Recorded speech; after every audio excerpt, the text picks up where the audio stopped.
Here's the latest on the fighting.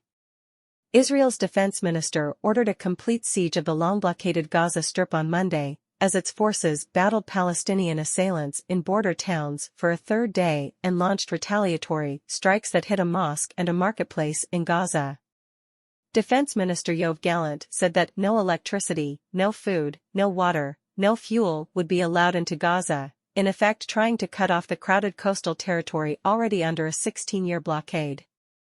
More than 2 days after the devastating incursion by Palestinian fighters, the chief military spokesman, Rear Admiral Daniel Hagari, declared that the army had regained control of border communities but acknowledged that there may still be terrorists in the area.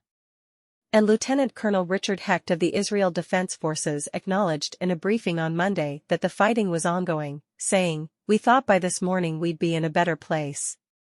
The continued violence, and the fact that assailants are believed to be holding 150 Israeli hostages, has added to the stunned disbelief enveloping Israel, where families are watching men and women who had finished their main military service called back to serve and where the names of the dead have scrolled across television screens.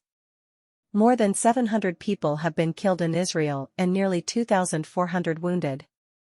In Gaza, Israeli forces have launched hundreds of airstrikes since the incursion, including one on Monday that ripped through a marketplace in northern Gaza, killing dozens. Israeli officials say the strikes have targeted sites linked to Hamas, the militant group that controls the territory. UN and Palestinian officials say a hospital, homes and mosques have been hit. At least 560 Palestinians have been killed, according to authorities in Gaza, and at least 2,900 others have been injured.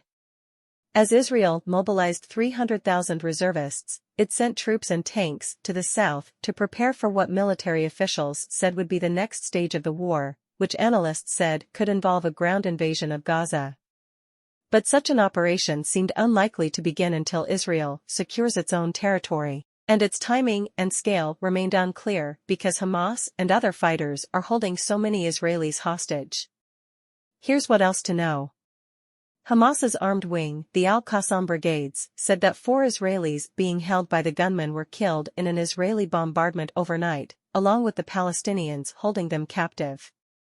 The claim could not be independently verified.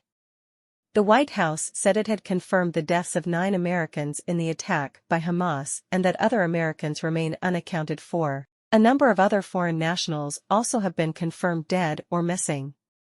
The Pentagon on Sunday announced it was sending additional munitions to Israel and moving more Navy warships, including an aircraft carrier, and combat aircraft closer to Israel in a show of support. The United States is working to fulfill several specific requests from Israel for military assistance, Secretary of State Antony J. Blinken said, without providing details. Schools remain closed in much of Israel. Airlines have curtailed flights to Tel Aviv's main airport and volunteers are donating blood and food. Israeli security officials said at least 109 people were believed to have been killed at a music festival early Saturday when assailants swept into the concert site 3 miles from the Gaza border. Videos show panicked concertgoers fleeing south into the desert and more than 100 abandoned vehicles on the side of the road.